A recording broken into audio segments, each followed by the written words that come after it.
morning and welcome to our UBC Learning Circle, Teachings of the Tree People and Insight into the Work of the Great Lakes Canoe Education Program. Today's conversation is presented in partnership with the Center for Excellence in Indigenous Health. We'd like to thank our funders, First Nations Health Authority, for generously funding the Learning Circle and allowing us to have these conversations. Before we formally begin, I'd like to acknowledge with respect and gratitude that I'm joining you from the unceded territories, the Musqueam, Squamish, and Tsleil-Waututh Nations. Please feel free to introduce yourself and the nation you're calling in from in the chat box. Today's Learning Circle will be exploring teachings of the Tree People and insight into the work of the Great Lakes Canoe Education Program with Sylvia Plain. I'll ask our panelists to introduce themselves in just a few moments. And for those of you who don't know me, I'm Serene Squawkin. I'm the Learning Circle Manager. I am Seal Okanagan on my mother's side and Hickory, Apache, and Belgian on my father's side. I'll be the moderator for today's discussion, and joining us working behind the scenes is Cynthia, our production coordinator. She'll be working in the background, interacting with everyone in the chat. And finally, before we get into today's discussion, I'll provide a gentle heads up that the topics covered may be sensitive or emotionally triggering. Please make sure that you are looking after yourself, and if at any point you feel the need to talk to a friend, elder, counselor, or family member, don't hesitate to do so. We have some prompts in the chat for you if you need additional support. Now I'll turn it over to our panelists to introduce themselves. Good morning, everyone. I guess afternoon, depending on where you're coming from. My name is Sylvia Plain. I'm Anishinaabe, so Ojibwe and Potawatomi from the Great Lakes region. My home community is Amphenong First Nation, so we're located at the southern point of Lake Huron. We're Great Lakes people. So a lot of what I'm going to share with you today is, where I grew up, what we're all about as Anishinaabe people. So really happy to share. Wanting to acknowledge that, so I'm Caribou clan, I come from the Hook clan. So acknowledging any of my Hook clan relatives, but all of my relatives here. Thank you guys for coming to hang out and to listen to what I have to share today.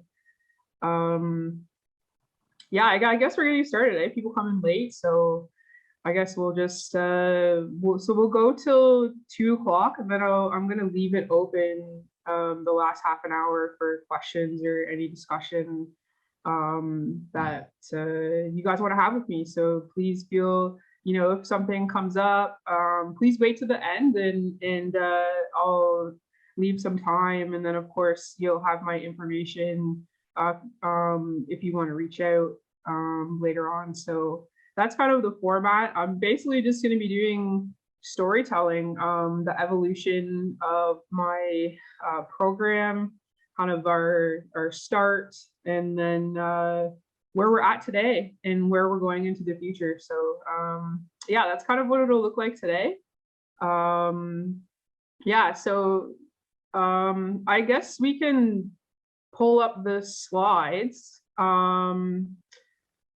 There we go. So Great Lakes Community Education Program. The title that I shared today, Teachings of the Tree People, there's a really great documentary. It's actually called The Teachings of the Tree People. And it's about a local artist from Skokomish. I forgive me, I can't think of his English name, but his name's Subiai, and he was a weaver from the southern Puget Sound, and it really stuck with me in terms of the teachings inside of that documentary. And so I wanted to honor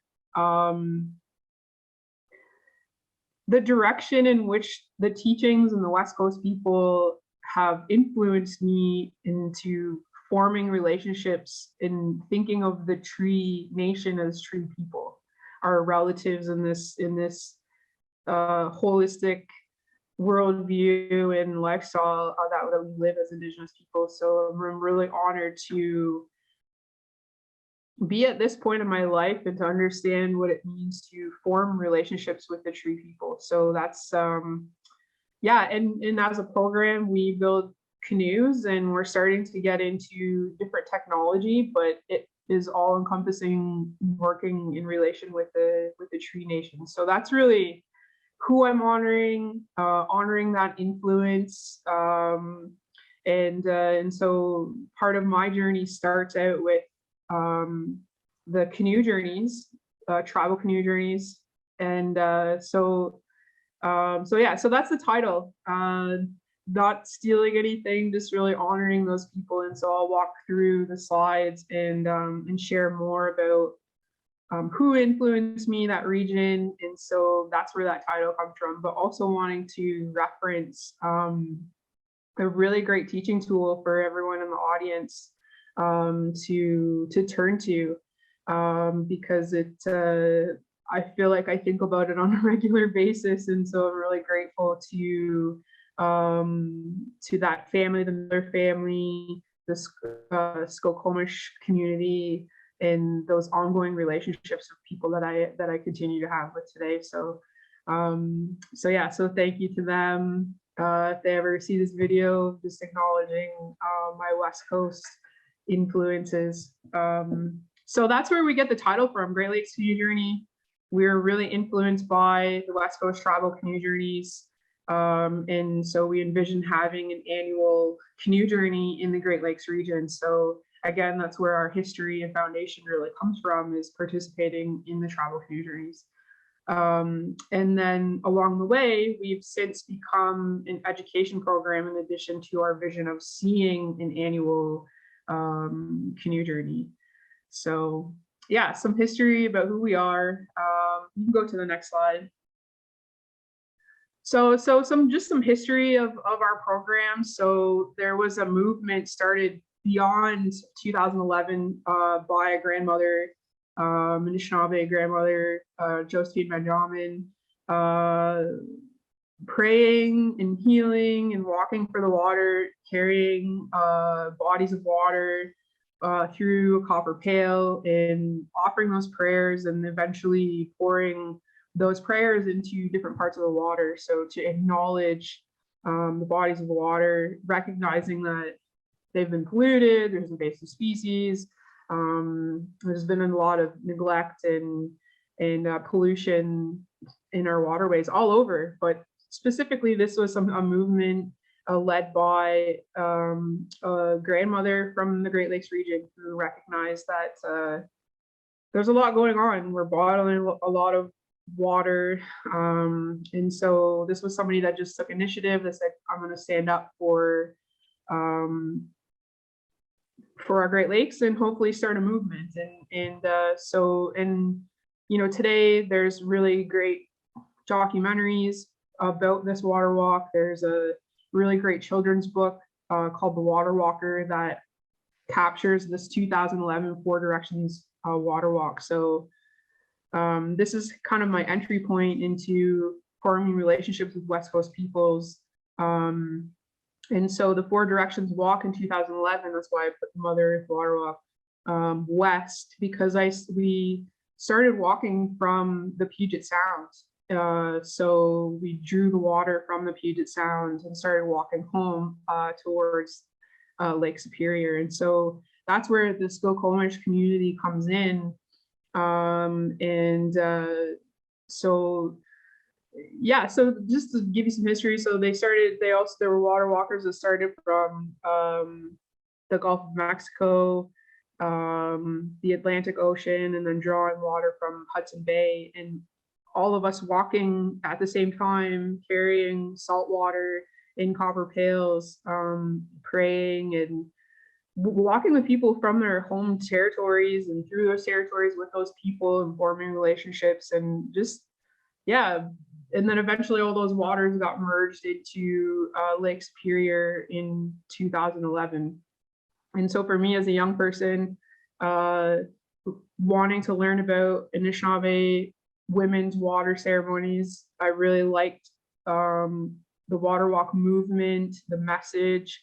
And so this is my entry point to really learning about that. And so this is how I end up from focusing on wanting to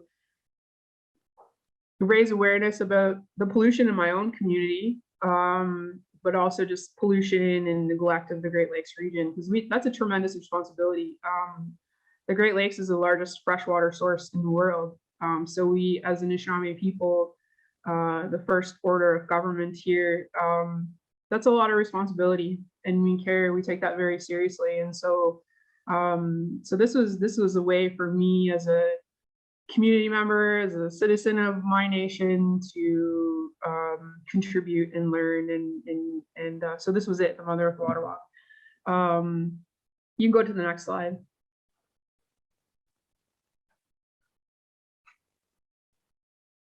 So these are just some pictures, the coming together of our, this is our Medewan Lodge, our medicine and our healing lodge. These are, some pictures of inside of our leadership, women that are a part of our Women's Water Society. And so it was really led by the work of the Medewan Lodge. So yeah, just some celebration pictures with the day of the coming together. So yeah, so it was a lot for me learning about governance and seeing nation to nation work of Indigenous nations, through governance of our waterways, of our territories, of Turtle Island, seeing the workings of that. So that was really impactful. For me, there was a lot of activation of protocols and relationships taking place. So yeah, I'm always happy to share these pictures. And so yeah, sorry, you can go to the next slide.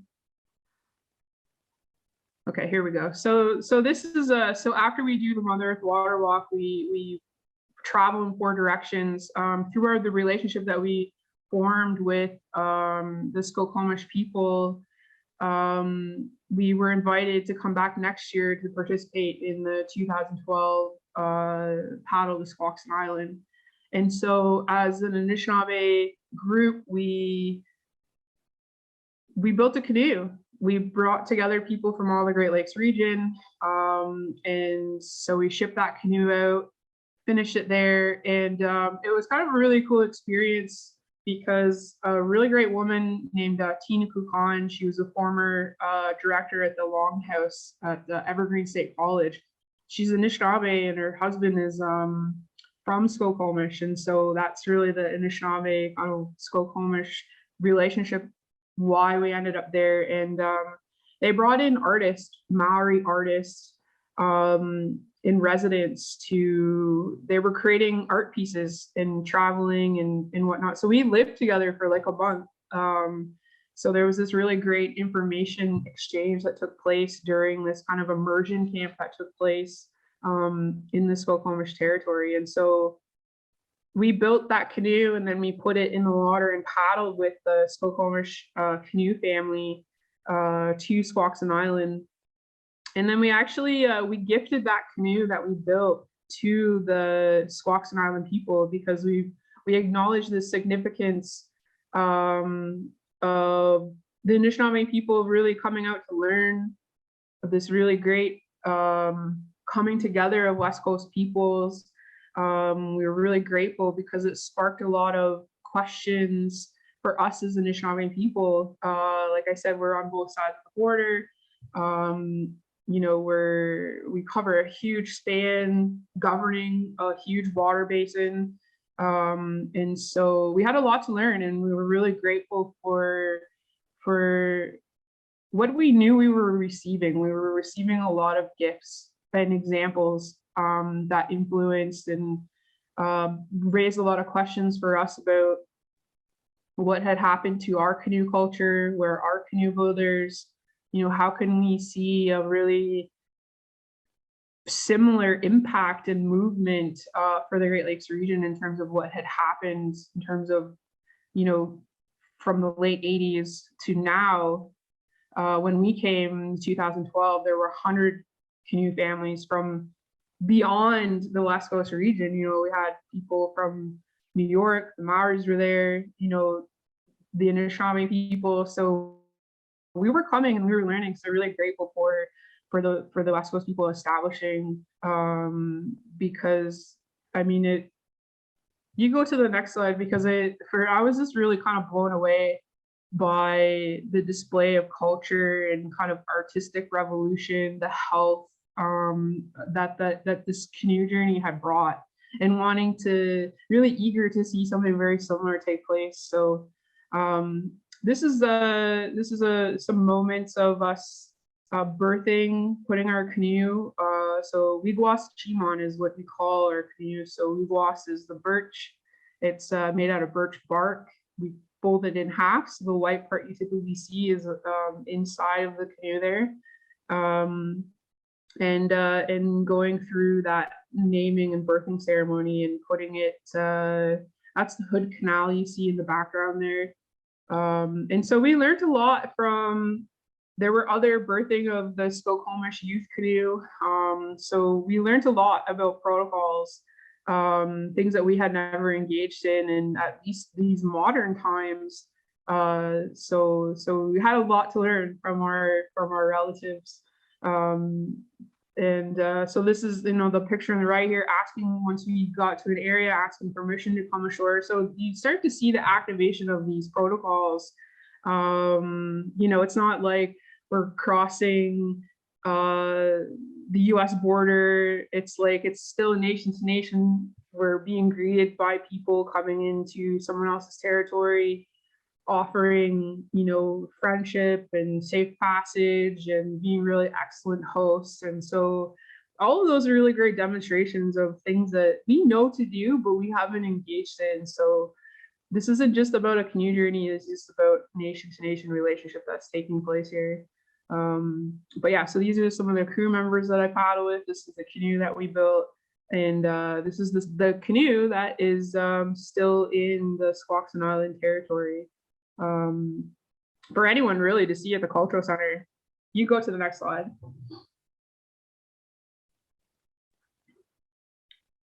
Yeah, just some pictures. So Josephine, she's the lead grandmother that walked around all around the Great Lakes, walked in 4 directions. She's the one that led that movement. She's now passed, but I was really grateful to spend that time with her, because when I was out in the West Coast, she had acknowledged that she had walked in all around the Great Lakes or up the St. Lawrence River. I think they said she walked like half the Earth's circumference or something like that as her total distance. But it was in the West Coast that she had stated that, I've walked beside the Great Lakes, let's be on the Great Lakes. And so for me, this was I was doing research. I was in my first year of university. So this was 2010 or 2011. And so that was when I made that commitment that I'm going to build canoes. We're going to be on the water. And I'm dedicated to this movement, really. And so that's why I always post and share this, because, we were able to build a canoe together. We were able to paddle in the ocean together. So a lot of memories with her. But, this is a grandmother, someone that has leadership position in the Women's Water Society. So yeah, just as a young person, just really grateful to be able to spend that time with her, and to share some of the knowledge that she had to offer. You can go to the next slide. Yeah, so this is I really love these moments, because this is us coming ashore and starting to engage in all those protocols. But this was just so beautiful. There's something about canoes that activates those protocols, that brings all kinds of health, is such a wise teacher. And so yeah, so these are just really awesome learning moments as a young person, because often we talk about, we're trying to live like our traditional lifestyle, or things are stuck in a book or they're in history. Then it's like, no, these are live relationships, these are live protocols, you're actually living this in our hybrid kind of Western Indigenous ways. And so I really love this, because I love capturing that, seeing people really surprised. It's like, no, it's not stuck in a book, we're doing this right now. So these are really beautiful moments of learning about protocols and how to engage in them. You go to the next slide.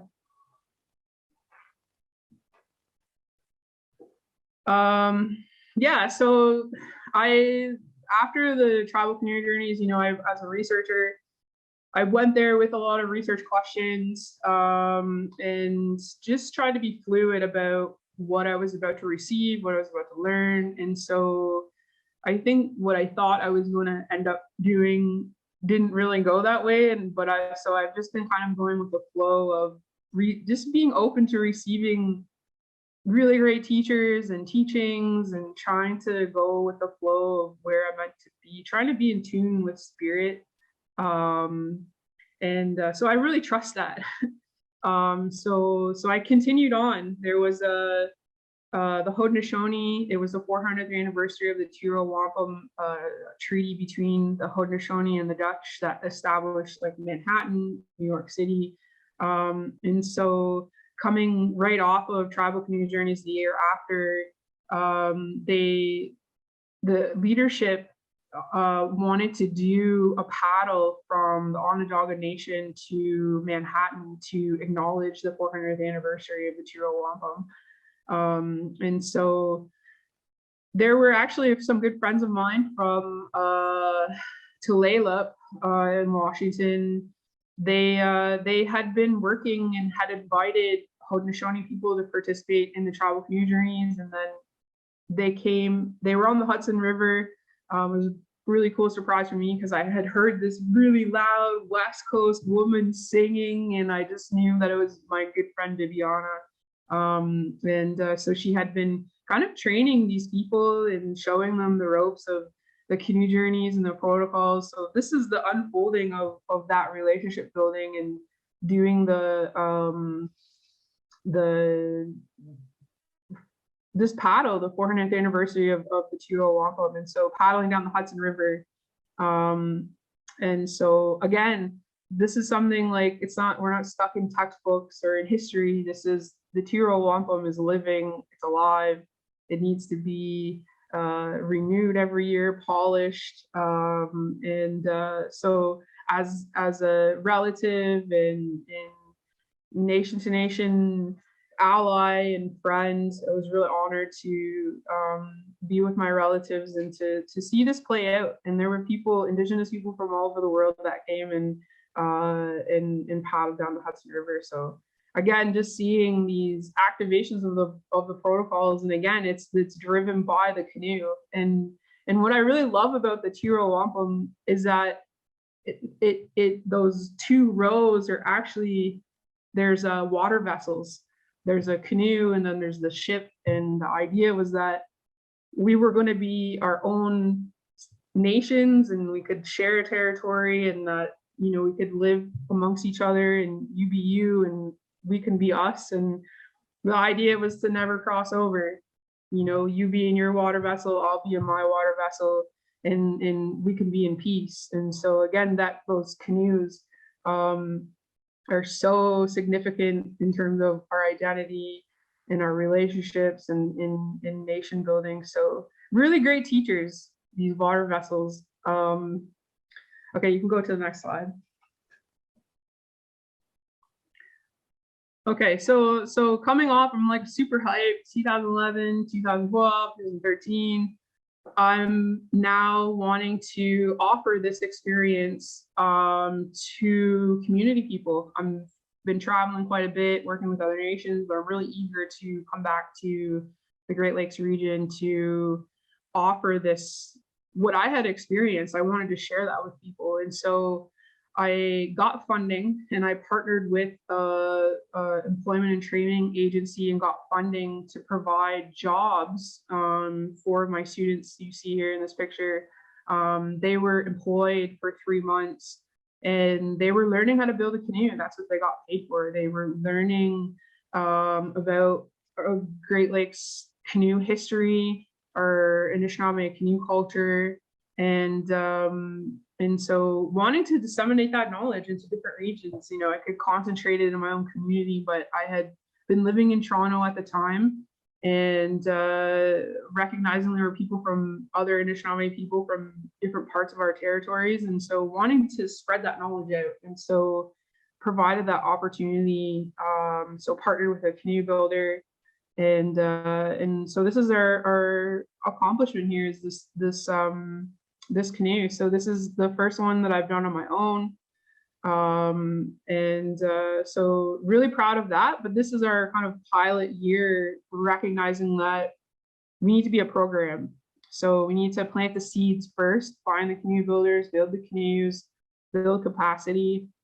Not really foreseeing the kind of much bigger work that was to come, but this is us being established as an education program in Toronto in 2014. You go to the next slide.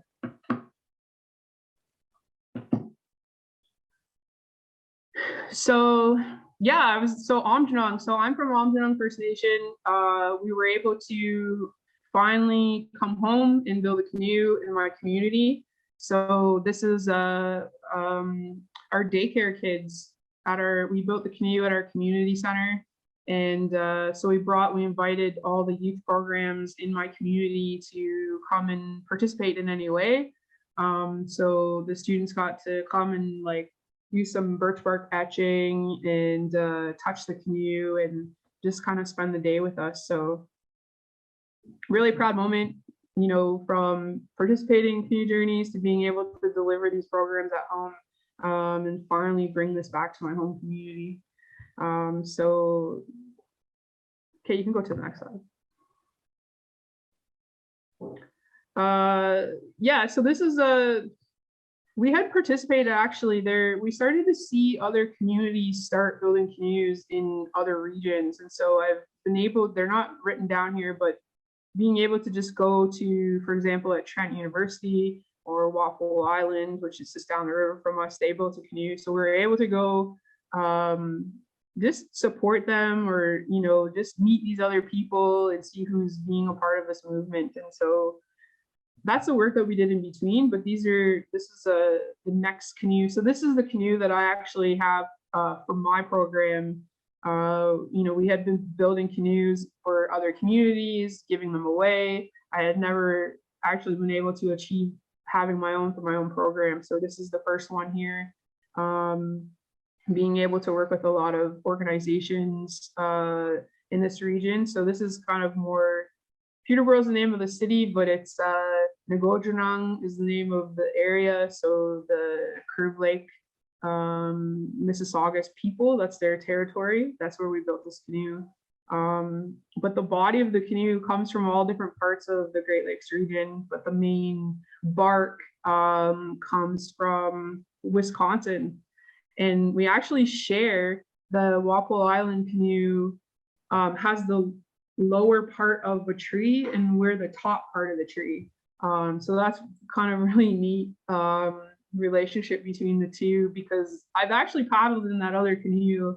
I've built this one specifically, so I was able to have a lot of say in the design of this in terms of the speed and the cut that I wanted in the water. And so it really shows in the design, the way it lifts up a little bit more. So this is kind of more of a speedster canoe, but its cousin is more of like a barge, very sturdy, a little bit slower, can carry a lot of weight, but they come from the same tree. They're just designed differently. So really cool history that we have with some of the canoes that we work with the tree people that we engage with, really.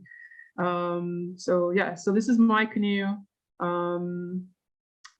Yeah, very beautiful. And you can see some of the etching on that. So this is actually winter bark here. So there's a certain time, there's 2 different times a year that you can harvest. This is winter bark, and the winter bark enables you, so you're actually pulling back the red stuff. So what you see, that red there, is the natural internal color of the bark in the winter time. And we pull back everything else around it to leave these designs. So just to give you some history there. You go to the next slide.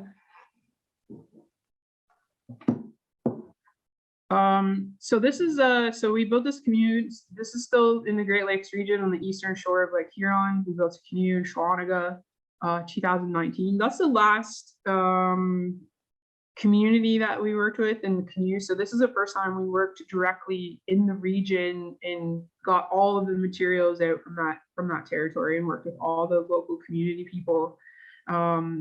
So very cool experience. It's their territory, even though we're Anishinaabe, it's a little more north of us. We're more southern, so looking at the Carolinian Forest, this is more getting into the Canadian Shield, northern regions, kind of more you think of like what the Group of Seven, Tom Thompson kind of portrayal of what Canada looks like. This is really much what that area looks like. So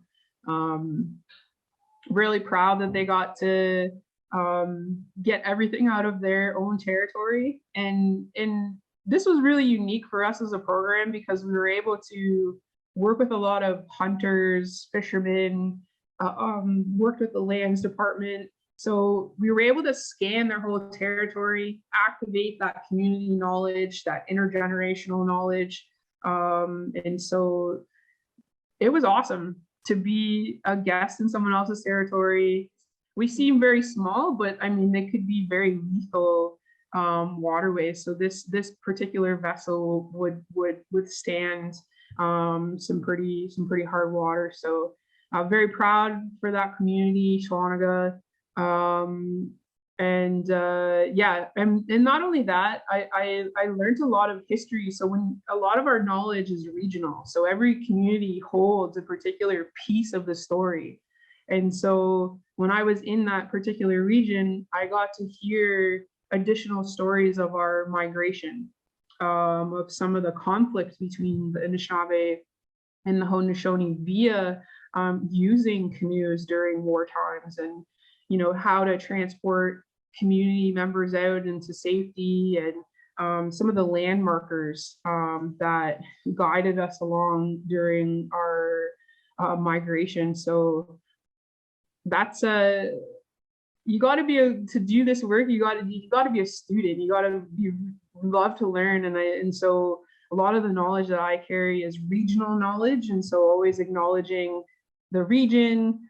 Try to remember the names, almost like citation or bibliography through oral tradition. So I carry a lot of those people when I tell my stories. I always bring those people with me to share. And so yeah, acknowledging that region, I learned so much. Beautiful area on the eastern shore of Lake Huron. Can you go to the next slide?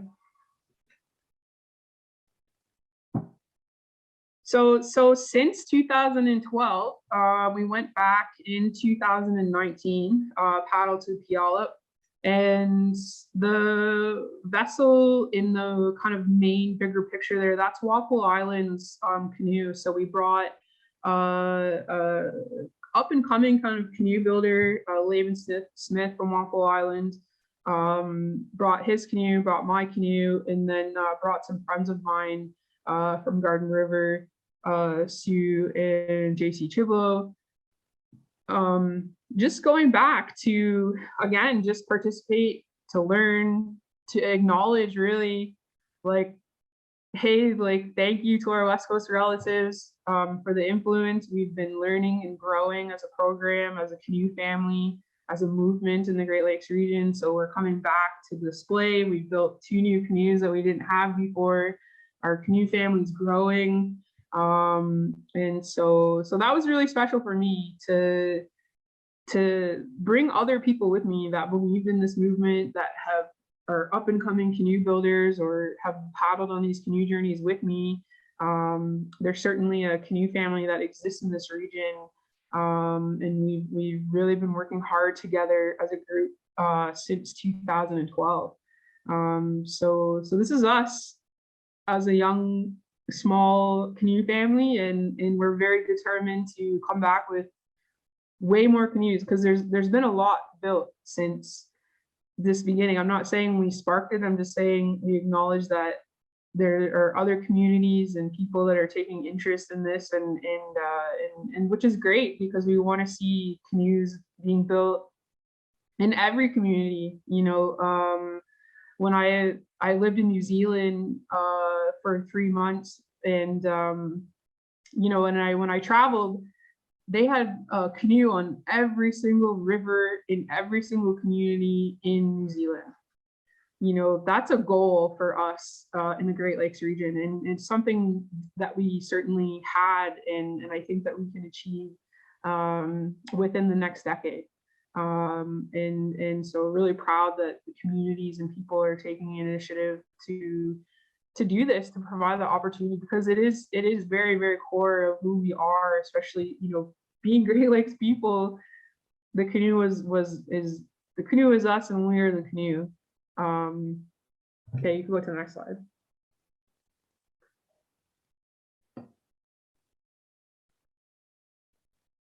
Okay, so we've been doing teaching and building relationships and traveling, building canoes.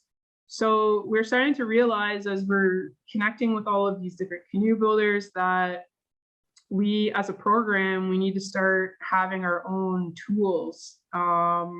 There's specialized tools for canoe building and other technology related to the canoe. So we started developing a technology curriculum.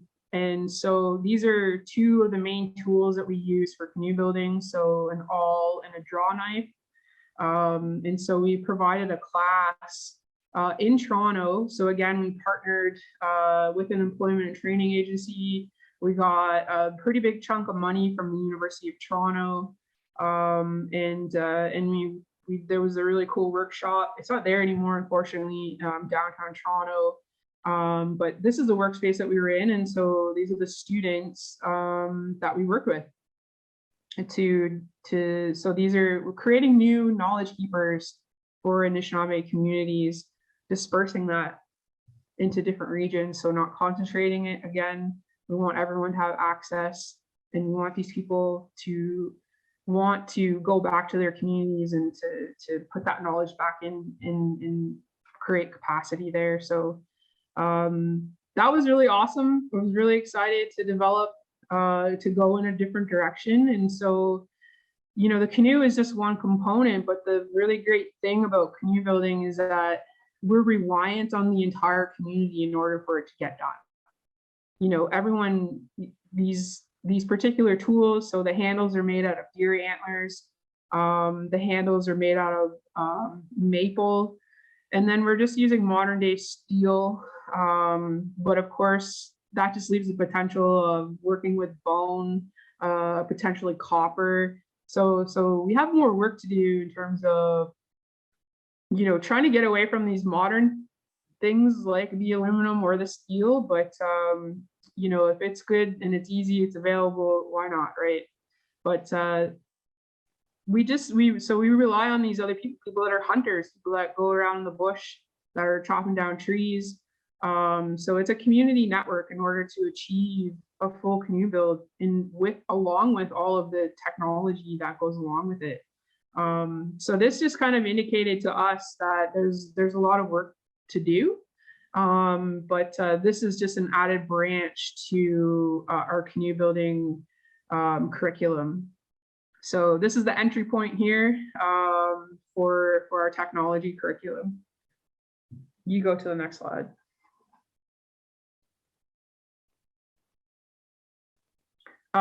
So again, this is just getting into the technology part. So of course, when you're working with the tree people, we're working with every part of the tree. So the roots, the bark, the main trunk. So, and making tools out of them. So, for the left picture there, that's basswood. So we can make baskets, we can weave rope. We can do all kinds of things with it. This is a hardwood, the fibers. That's what we use to make the tools that we need to be able to harvest what we need and to be able to take it out of the bush and use it. And so, Yeah. So that's another really core, like I said, how we rely on everyone. We're intergenerational learning environment. You know, it's not me, I'm the expert, we're working with all the experts, and you know, it's we acknowledge that everyone that comes into our space has something to contribute.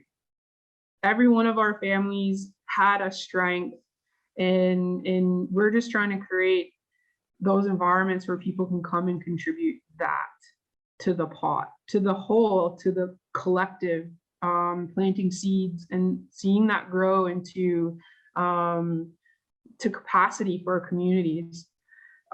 So yeah, so thank you for acknowledging that, because our young people, they provide that humor. They're listening, their senses are really activated. Maybe they're less intense than we are as adults. Like they can still be light and play and listen, and they're still obtaining things in our contributors. So I love having young people in this space. And this young boy here, he's actually from Shawanega. That this picture here in the far right, so we're actually making a mallet. That's what we use to split wood. That's made out of ironwood. And so we took the bark off, and he put it on his legs, and so he's the Ojibwe Iron Man. You know, just like thinking of action figures, but he indigenized himself and using indigenous Anishinaabe trees. And so very playful. I had a student use it was actually at a high school just recently. I had some bark. We were doing a demonstration of how to extract the bark, and she was actually a boxer, and she took the bark and just started like skip jumping with it. And I'd never seen anybody do that before, but it works. And it's like, that's an Anishinaabe gym, indigenous gym.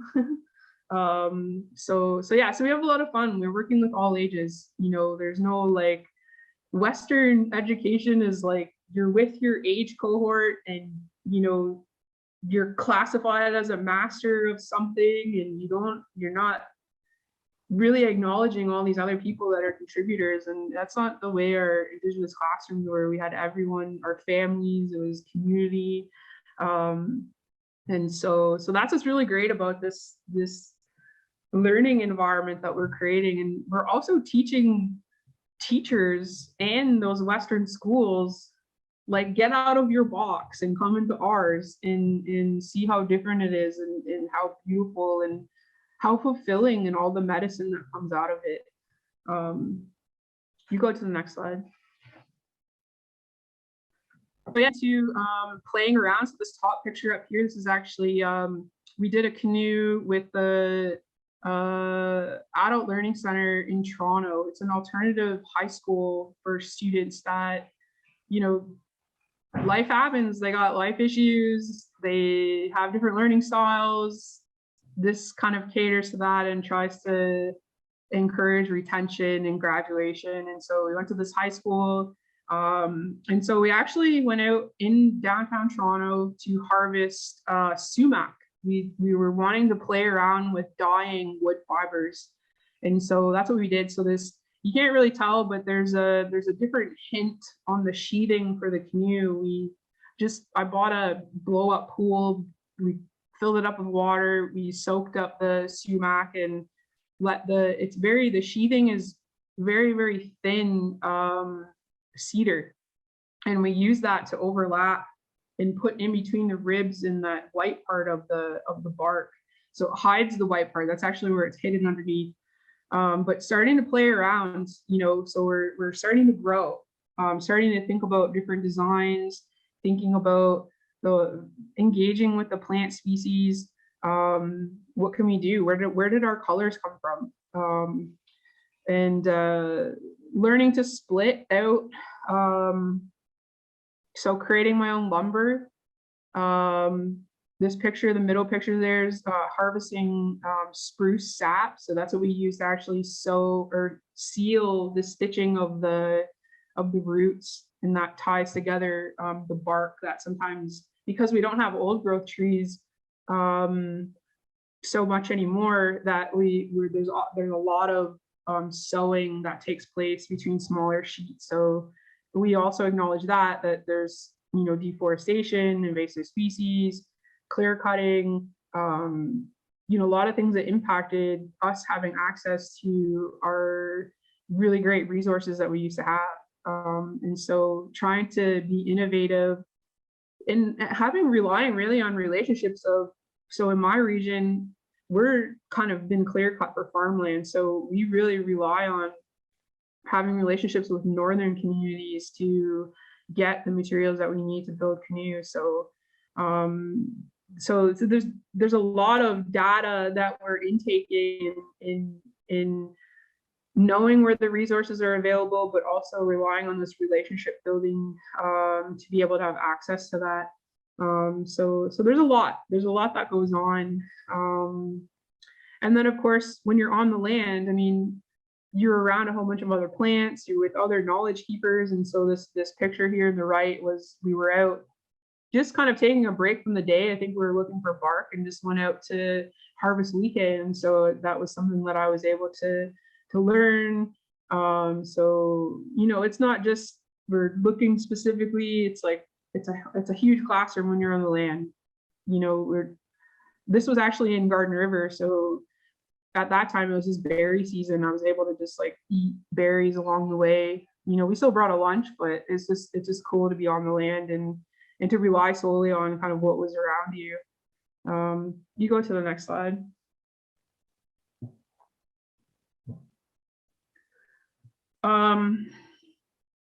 Yeah, so this is I'm just providing pictures here of kind of the other angle of what we're able to. So in addition to, you know, these tool making classes, the canoe building, just recently I was teaching an Indigenous science class at Saunders Secondary School in here in southwestern Ontario in London.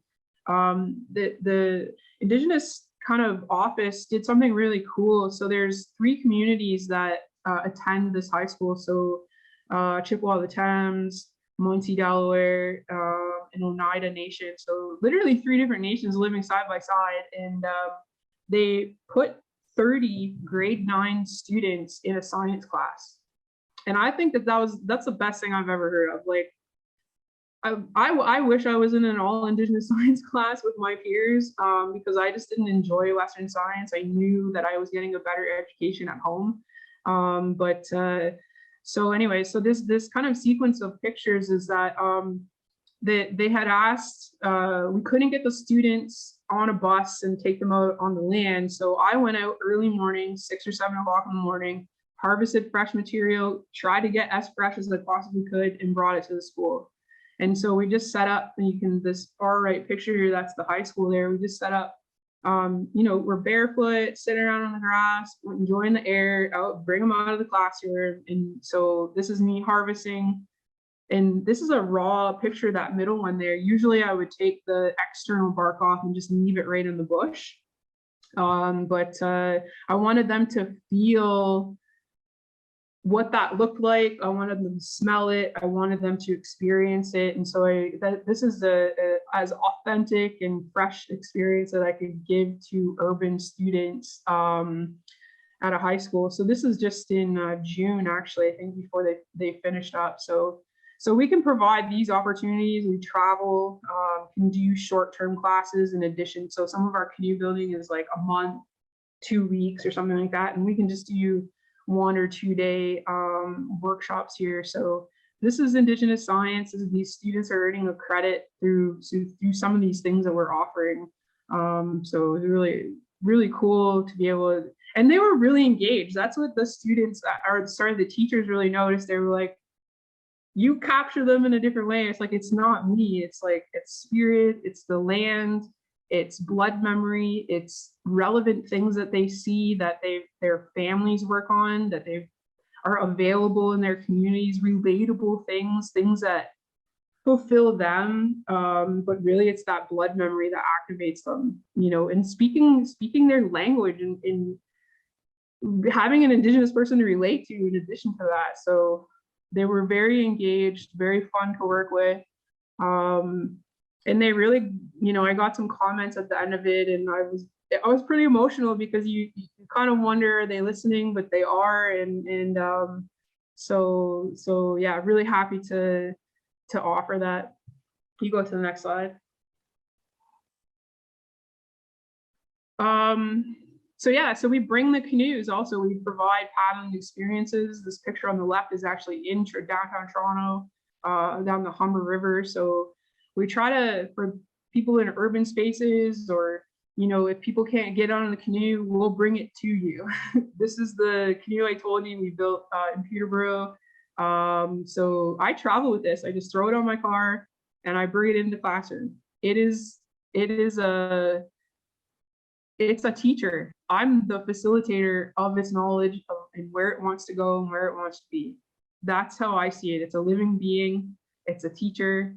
It's got volumes of knowledge that I'm still unpacking, and it's going to outlive me, And so it's a teacher. This one wants to move. This is where it wants to go, and so we're able to bring this in person for people to experience it, to touch the canoe, and I think, yeah, we do mostly cater to Indigenous students, but I think that we also acknowledge that there's a very large immigration population, new immigrants and refugees. And so this, I think, is a way to, because it is a very much a Canadian icon, indigenization of Canadian identity. The canoe very much does that. And so trying to take back that story and say, no, the model of any type of small canoe that you see comes from us. It'd be awesome to have a big cedar one around somewhere, some big model, and I would love that.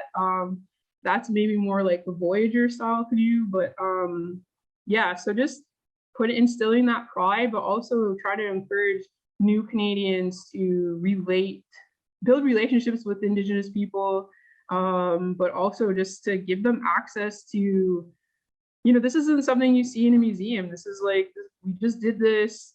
We're still paddling around in it. It's available. We're not stuck in history. This is right now. So really great teaching tool. That's what I always say. I'm just a facilitator of these tree people and where they want me to go and what they want me to learn. You go to the next slide.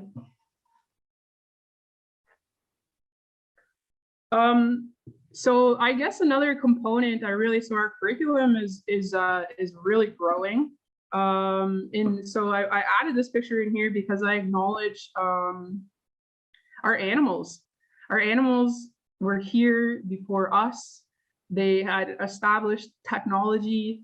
They have their own strengths, and they still, play out their roles and responsibilities regardless of whatever it is that we're doing. But I always think about, the beaver. These pictures are actually, one is downtown Toronto and one is North Toronto. But I always thought it was really funny, like, even though there's really well landscaped places, you got city people tending to these parks and whatever, but the beaver's still cutting down whatever they plant and still doing what they need to. And so I started really paying attention to their work and their progress, their techniques, and starting to almost relate to the beaver, like seeing myself in some ways because I work with the trees. I now have so much appreciation. Like, I literally save every fiber, every little piece. Like, I don't waste a single thing. And sometimes when I'm harvesting something, I'm thinking about the animals, of like, maybe this, when we harvest the external bark, is like, maybe they can use this, or, maybe I'm making their life easier or whatever. So starting to really relate and seeing my role in our relating to each other, living in the same space. But not only that, like, we share the history to our young people about where our technology comes from. So for us as Anishinaabe people, in our creation story, it was the whale migrating from the east, so from the ocean. It was the whale that influenced the design of our first canoe, which was a dugout canoe. So that its stomach and the base of the canoe comes from that influence. Our paddles are designed after the tails of a beaver and an otter. So we share that that history. We acknowledge, you know, some of the texts that are out there for teaching. So trying to encourage our teachers to look to some of these texts and to teach them how to relate to some of our stories. Just instilling pride, but also trying to weave our contributions as Indigenous people into the fabric of this identity, this Western and Indigenous identity that has been kind of formed in Turtle Island. And so we go back to history. We bring that into the classroom, really just trying to, especially wanting to make our Indigenous students really proud of who they are, that we're engineers, we're carpenters, you know, we're scientists, but this is what it looks like. And it's okay to acknowledge, like, Western science doesn't acknowledge that a lot of things that they know came from the land, from animals. And so, you know, just humbling ourselves and reasserting that, you know, it's the tree people, it's the animals, it's those living beings that developed a lot of these things, and we're not as smart as our relatives also influenced us as well too. So we gained a lot from them. So I wanted to add that picture in there just to, you know, just acknowledging that it's not just like humans are above everything. We try to emphasize that we're a part of this circle of life, of living beings, and so to acknowledge them, that despite everything that we put them through, they're still determined to wake up and to live their roles and responsibilities. And so wanting to encourage that and trying to equip our young people with this capacity to do these things, the history, and being really proud. You know, we could be we're en route to being a pre-trades program. We could be a vocational school. We can be an art school. So there's a lot of things that we can grow into. And so that's what we would love to see. That's what we're looking to partner. We have a youth apprenticeship program here in Ontario that kind of equips students on their pathway should they want to go into design or construction or trades or whatever. So, you know, imagine we were able to get in the classroom as a program full time to teach our students how to build these tools, how to make baskets, how to do weaving, how to build canoes. Their mind is set before they go in and learn these other techniques and are valuable contributors. You know, and so there's been that imbalance, but we're trying to create that balance, but also just trying to highlight Indigenous excellency of how wise we were, the trial and error, the things that we developed in our technology, and how we did that sustainably. And not only that, now we're in modern times, how we can do that in a hybrid way. You know, so we're very equipped, but just so that's kind of this is our journey as a program, where we've gone, who's influenced us, what we've developed. You can go to the next slide. I think I'm almost done, and then we'll go to questions.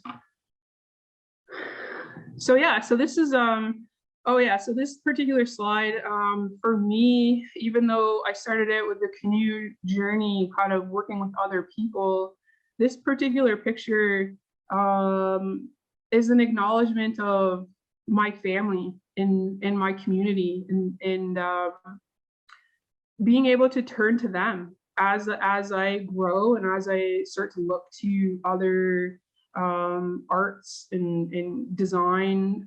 So the picture in the far top right is a basket made by my cousin. So as I was working with more extracting the tree bark and learning how to prepare it, and realizing all the things that you can do with it, I started to acknowledge my different family members that had these different skill sets, and that I was always around me, and I really appreciated what they were doing, but I never really spent time with them. So this pushed me to, okay, so I have this basket maker, and a craft that's never been broken in my family, and I'm the next generation of as a new basket maker to carry that on in my family. So the tool on the bottom right here, the awl here, this is my grandpa made that. So he actually does bone carvings or antler carvings, and so he actually made this for me and gave it to me a couple of years ago. There's his logo in there. So this is something, this is kind of will be like a heirloom passed down in my family. That this is typically something like a lot of families used to have this. Tools were specific to your hand, so very ergonomic. They had designs, they had messages in them. So this is the beginning of a tool for me in along my journey. But yeah, even I had done that tool making workshop, and I was sitting around at my grandparents' house, and I started seeing that draw knife and the awls all over the house, and I was like, what? I was like, I didn't know you knew how to do this, and but they had always been around. Like, I just didn't know what it was for. I didn't know that he always knew. So just really proud and thankful to my relatives or people in my community that have been doing this work. That just so grateful to the people that this is the life that they chose, or even during hardship, we continued. So basket making, you know, had a lot of impacts. You know, residential school, all kinds of things, but people still maintain that knowledge and pass that on. So just being really grateful for those people, even if you're not in my family. And the top left picture is what it looks like when I go through the preparation process of getting my bark ready for basket making workshops. So starting to be a part of that, and I was talking to some friends of mine and just kind of acknowledging, because they said at the beginning of this journey, they were like, you're an artist, and I didn't see myself that way, but I think I'm starting to accept that this is what I've become, a teacher, but I'm also slowly becoming an artist. I think it'll come out more when I do fine weaving, but yeah, just to acknowledge, like, this is the impact that it's had on me. Like I said, I started out as a researcher at the University of Toronto, looking at water governance and land management, doing comparative management practices between different territories. So that's why I travel. I was in New Zealand and on the West Coast, and so I still work in politics, but really became an educator and really finding those strengths. So like I mentioned, like being fluid to the things that are coming to me and being open to what I don't know, and seeing the emergence of, you know, my love for learning, but also now teaching. So there's this has been the evolution of me. And in addition, so this is, I say it's a canoe journey, we're on the water, but it's also been this on the land personal and community journey for me and the people that have been a part of this movement since 2012. And you know, at this point, as a program, we teach all levels of education now, right to professional development. And I'll go into the next slide. Maybe go to the next one. I don't know if there's any more pictures. Okay, no. But anyway, so that's the journey that I've been on, and the people coming with me. And this is the kind of development of this land-based intergenerational experiential education program. And so part of yeah, so I'm also learning. I'm still learning. I still do research in the process. That's a part of the curriculum development. So this particular picture here, this is me getting into demonstrating. Now I'm starting to spin off into weaving into, so these are, we had a teacher come and do black ash basket making. I had typically been only working with basswood, and I finally got around to working with cedar. So I still have some learning to do, but working with different mediums, but still working with tree people and exploring the vast technology that's available. And not only just from Anishinaabe people, like I could go to the West Coast and learn cedar weaving. I could take my spruce roots and go up to the Yukon and learn fine spruce weaving. So a lot of these things are transferable. And so part of my, I guess my own professional development is going on these trips and continuing to learn and strengthening that and eventually adding it to our program. And so yeah, this is where we're at. And so I really kind of understand the movement, and I don't want to speak for the tribal canoe journeys, but at least from what I've heard and the impacts, starting from if you didn't have a canoe, then it was like, where are the canoe builders? You build a canoe. Then now we want some really nice art. Where are the artists? Where are the paddlers? Where are the navigators? So I think we're at the beginnings of kind of an artistic revolution for the Great Lakes region, as we're starting to engage with the tree people. I think that's them speaking to us saying, hey, like, and this is a really healthy sign of the fact that we're starting to turn and look into that and go on the land is indicating that we're becoming healthy. We're in a space where we can start asking our elders, not that we haven't been doing it, but we're really resisting that and seeing the value of our knowledge. And we're in a pretty crazy time with climate change that, it's really important for us to turn to the land. And I acknowledge, I think that the trees are happy that we're looking to them. They're healthy because we're healthy, because we're working with them. And then I think that it makes them really happy to be turned into these very beautiful things and to be these teaching tools, because some were meant to just be there forever, and some have different pathways for their life. And so and they provide so much. So this particular basket that I have here, I chose to keep it in a rough style. I could have smoothed it out, but I try to make functional things. So this particular basket, I could take our corn and kind of shake it, and it'll help remove the husks off, and make my life a little bit easier. So always try to think of functional things, not just the aesthetics.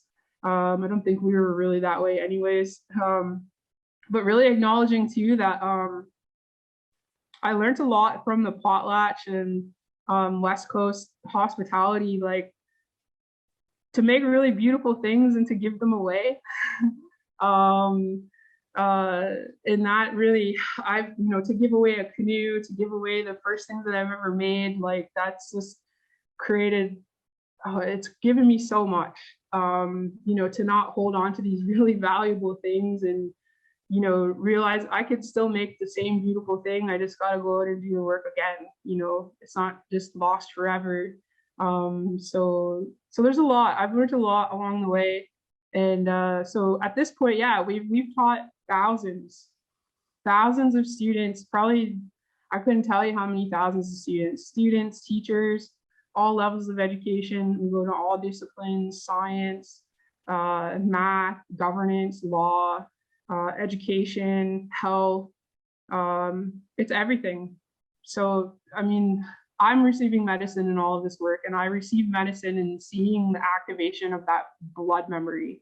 A lot of our students come into the classroom and say, I've never done this before, but it's like when you put these things in front of them, it's like that it comes on, they remember and they know how to do it, and they don't even want to leave. Like they're so fulfilled that the other schools, it's like, hey, the bell rang and they're like dying to get out. But it's like, okay, we're gonna hang out a little bit longer, and like you don't want to interrupt that. They're in the such a really beautiful place.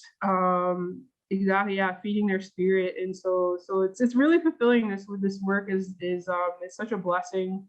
That's why I'm committed to it. Just seeing like it's just so, it's the best kind of classroom. You go to the next slide. Yeah, so this is just this is the last workshop that I did. So we did the basket making, black ash, and mostly black ash. So this is basswood and then mixed medium with cedar. And so in our region, I actually just had a researcher, a friend of mine. She's doing her PhD at Columbia University. She's doing it on weaving in the Great Lakes region. And I was actually thinking about her, and she called me. She called me, and I said, "Wow, I was just thinking about you." She said, "I want to share something with you."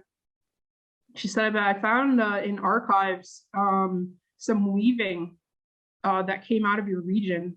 And when she sent me the pictures, I had never heard of anything like that. I had never seen anything like that. It was very fine weaving, like from plant fibers to tree fibers. They were dyed, they had geometric designs on them, and they had specific family names labeled on them. And so I know a lot of these families that come, they're from my community. And so we were really grateful, and we're still in this moment to unveil it to the community. But we've been doing these basket making workshops. So we did one earlier, and then I delivered this one. So these pictures are all from my students and some of their products. And so we're on that pathway to fine weaving. And so I'm really proud to be a part of that journey, to bringing this to the community, to working with people that have this knowledge. And so I'm actually going to be going out probably this week there's a specific plant that's going to be ready, and it produces these kind of silk-like fibers. And so then that's where I stop there. I have to find people that work with those materials, but wanting to bring that to Amjunong to see who remembers this and who becomes really good at it. And this one student, it's funny to call her my student participant. She used to be my Ojibwe teacher, so I've known her a long time, but she's very it's in her.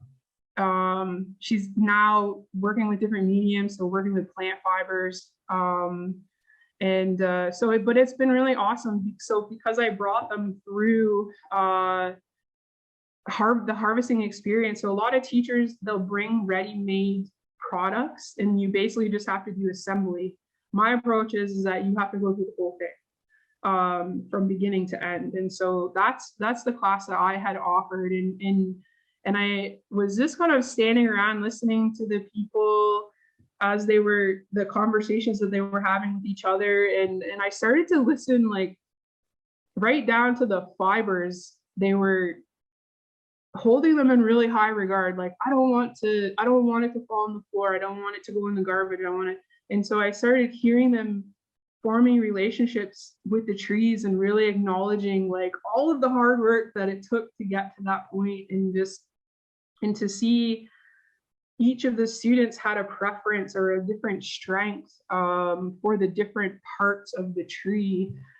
So I'm happy to state that we have reinstated at least 2 to 3 harvesters and basket makers, particularly for the basswood tree in our region. So we're on a pathway to fine weaving. So that's where we're at. That's the most updated version of, as a program or learning or development. That's where we're at, and really proud of Amjunong for the direction that we're going, to be able to offer that and put it in our schools for our young people. You go to the next slide. I think it might be the last one. Okay, so this is just kind of a rundown of, what we've grown into. Like I said, we're just canoe building at the beginning and thinking about land management and governance and protocols, but we've grown a lot more, getting into science, technology, teaching all ages, conducting research, partnerships. So we partner with, different universities and communities, doing curriculum development, professional development, and then providing jobs for our young people. So this is where we're at right now as a program, and really taking our time, it's not about quantity, it's about quality, and wanting to create a safe space because we have been impacted. I will state, while I've said all these really great things, we still come with trauma. We still come with drama. We still come with, unfortunately to say, some lateral violence, but trying to set it up. I'm not a counselor, but trying to reach out to other people to how can we be gentle and how can we find compassion for these things and to still be together, because not everyone grew up this way, or they're learning things for the first. We're all going through our own stuff, and so wanting to create a really great learning environment for whoever enters our space. And so we've taken our time. And we even list, through some of our negative experiences, those are learning opportunities that we also share, things, protocols and checklists that you can set in place to try to kind of bulletproof your learning environment so you can avoid a lot of issues. So I've had to go through some of those things, and it's been a lot at times, but like I said, this work is worth it. It's worth it because of, it's spirit healing. We're filling ourselves up. We're learning together. We're empowering one another, and it's a movement. And I've seen, the West Coast or Maori people, how far ahead you guys are, and wanting to achieve that, and seeing some of the steps. So really grateful, and we share that too. It's not just we've always known or we're the experts. It's like, no, we had to look to other people that had these strengths intact, and we're okay with what we didn't know because we're gonna learn, and we're gonna find our strengths, and this is what we're hoping to achieve as a nation. So I'll stop there. We're a little bit over time. That's okay. But thanks guys for being invited to share, because it's really important work, and you can replicate this, or you can do it in your own way if you're not Anishinaabe or you're not from the West Coast. But these are the ripple effects that once you get back to, it doesn't have to be canoes, but being on the land, working intergenerationally, experiential, that's the best kind of classroom. Like, I've been in the best institutions, I've had access to the best teachers, and I'm telling you, like, nothing beats an Indigenous learning environment being on the land. So that's what I prefer to be, and I hope to see the development of more programs like this, and to see money being put into this, investing in this, investing in our health is our wealth, and that's the direction that we're going. That's what we want to see. And yeah, we want to always learn, we want to grow, we want to partner. So we got you, everyone, and I'll open it up for questions. I've seen some in the chat, so I don't know, maybe Sarain, you want to maybe direct me for the questions, and I can just answer or have a dialogue. So just good luck, everyone. Thank you. Yeah, it was really great hearing from you, and we have a couple questions here. The first question is, what are some of the protocols that was needed to go through what you went through to get to the point of making this happen? Protocols. I always work with a group. Like, I try to, work with elders, work with my own community, but always trusting my own Anishinaabe teachings. So often you can be very nervous, like, am I conducting myself in a good way? So just always drawing from what I know from being in ceremonies, or just, being around my own family, applying that.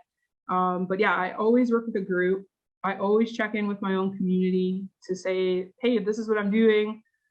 No one's ever said anything back. They're just like, yeah, that's good. But if someone had criticism, or they had some ideas, like, I'm open to it, because like I said, it's a community movement, and I always want to ensure that we're doing things in a good way, and that we're doing it just really in a good way. Great. Our next question is, How can we be a part of this? So I mean, yeah, you could just reach out to me. Like I said, we can travel, or if you're from the region, you can reach out. We're always teaching or building something. You want to come harvest. Definitely you can, yeah, just really reach out. We move too much, but our goal is to build a school to house this place of knowledge, of building, so that we can eventually have people come to us and be available as a full-time program. So that's our goal. That's our really big goal, is to establish a physical building, so that, and for other schools and non-Indigenous organizations and whatnot want to learn with us or contribute or whatever, we have this central space to be able to do that. We have another question asking, are you able to come to BC? I would love to come to BC for sure. Yeah, I mean, things have gotten crazy. We've brought all of our stuff out to the West Coast, like actual canoes and tools and whatnot, or we just do short-term things where, I can just present in the classroom, we can do things on the land. Like, I think it'd be really great if I brought like some of our tree bark and we did some sort of weaving exchange or something like that. But yeah, I can come hang out, I can be there. We're open to that for sure. And then my personal question is, how long is the process of actually gathering the materials and also creating the canoe?